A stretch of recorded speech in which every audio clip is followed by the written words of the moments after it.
Hello, golf fans. Joe here once again for the Sports Geek, bringing you a preview and my best bets for this week's PGA Tour action. We, of course, have the 154th Open Championship all set to take place at Royal Birkdale, but we do also have the Corales Puntacana Championship to take a look at as well. Obviously, it is taking place in the shadow of the Open this week, but this is an event that has built a reputation for producing really good finishes, and it does give lesser known players an opportunity to break through and pick up a PGA title. And I don't just mean the PGA Tour players.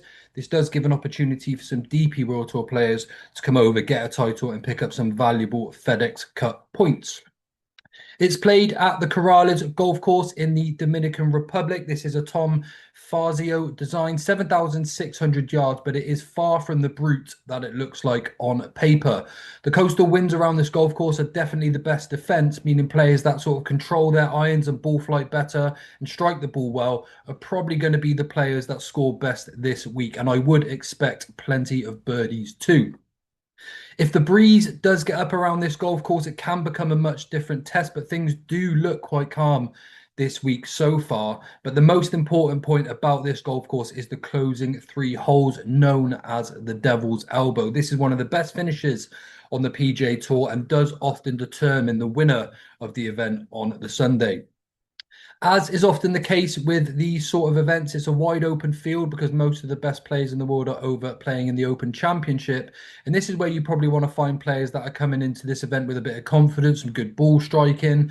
And I expect the scoring to be quite low. I imagine we're looking at 15 to 20 under par this week. So they're going to be pretty good scoring opportunities from start to finish. But I have a three-man squad that I've put together, all at triple figures or bigger in the market, just for some small stakes, and hopefully we can find ourselves a nice win outside of the Open. But just because they're small stakes, these are the three players that I do fancy for the event, and I think they're really good value. But of course, we won't actually know that until the event has finished. Okay, right, we're going to start off with my 100 to 1 shot Maximilian Steinlechner for Austria. Really good player on the DP World Tour. He is one that is seemingly continuing to improve this season. And after an outstanding season on the Hotel Planet Tour, where he picked up a win and three runner-up efforts to finish third on the Road to Mallorca rankings, he has actually adapted to life quite well on the DP World Tour too.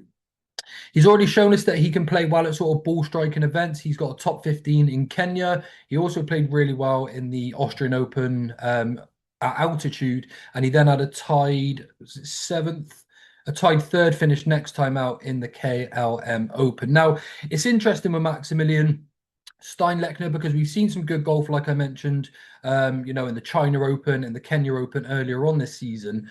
But then at the end of May, he played in the Austrian Open and finished on a tie for seventh in his own country. Now, I actually thought that may be a result that was enhanced because he was so comfortable at home. But he did back that up then next time in Netherlands, finishing tied third in the KLM Open. And since then has finished top 25 in both the Italian Open and the BMW International Open as well. So he's definitely got some form. It wasn't something that was a bit of a one-off scenario in his home country. He has continued that good form elsewhere too. He did play in the ISCO Championship last week out in America. He did miss the cut, but his scoring of 71 and 68 is nothing to be ashamed of whatsoever. So he comes here this week, I think, is a really good course fit. He keeps the ball in play off the tee. He's not necessarily a long hitter or anything like that, but he's a really good iron player, which is what I'm generally looking for this week as well. And in a field that does lack quality of proven winners, I think his all-round game gives him a chance of getting into contention this week as well. His putter is something that I've had a look at. Not too sure if he's good or not really at putting. He's been quite average so far on tour, but if he brings an average putter game and his good iron play, he should be able to post a decent number around it. Like I said, I'm projecting a score of 15 to 20 under par. I think Steinlechner could surely reach that 15 under number based on what we've seen on the DP World Tour. Selection number two is going to be a very familiar name at 150 to 1. It's Davis Bryant, sorry, shall I say. But he's a player that I put up all season long. And yes, we are going in again. He's a player that I do really like quite a lot. And he has shown a lot of class in some events on the DP World Tour season already.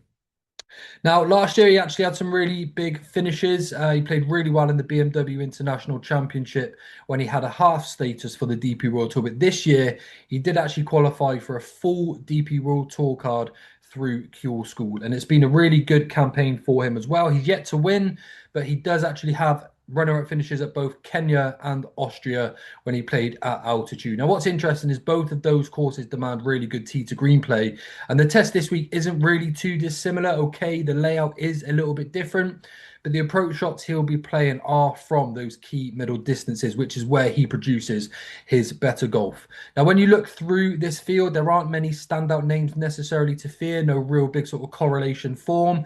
However, I like players that played well on the DP World Tour in Austria, in Kenya, in that KLM, and my first two players, Davis Bryant and Steinlechner, both represent that sort of form. So I think at 15 under that projected score, Davis Bryant is another that could definitely reach that number. So at 150 to 1, he, for me, looks like a really good shout for an outright bet and potentially just a top 10 finish too.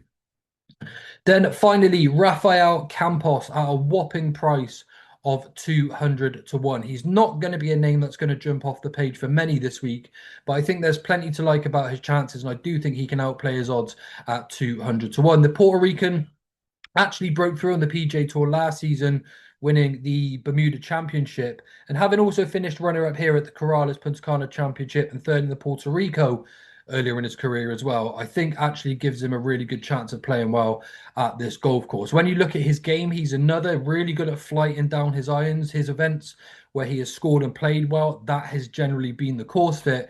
So that profile actually brings him closer to the mix than what his odds would suggest this week. Again, he's not one of the longer hitters off the tee. It's not something I've necessarily looked for, but he is an accurate ball striker and really comfortable at those middle distant yardages.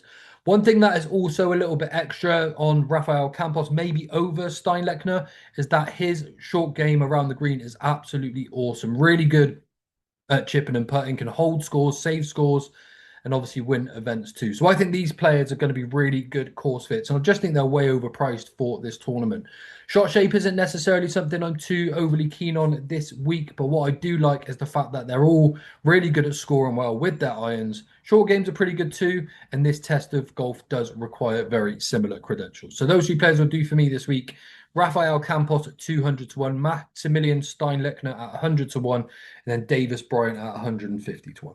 Three quick fire selections for you. Hope we have a good week. Obviously, my selections for the Open are live, including my player-by-player guide. Do check those out on the Sports Geek. Gamble responsibly, and I'll see you real soon.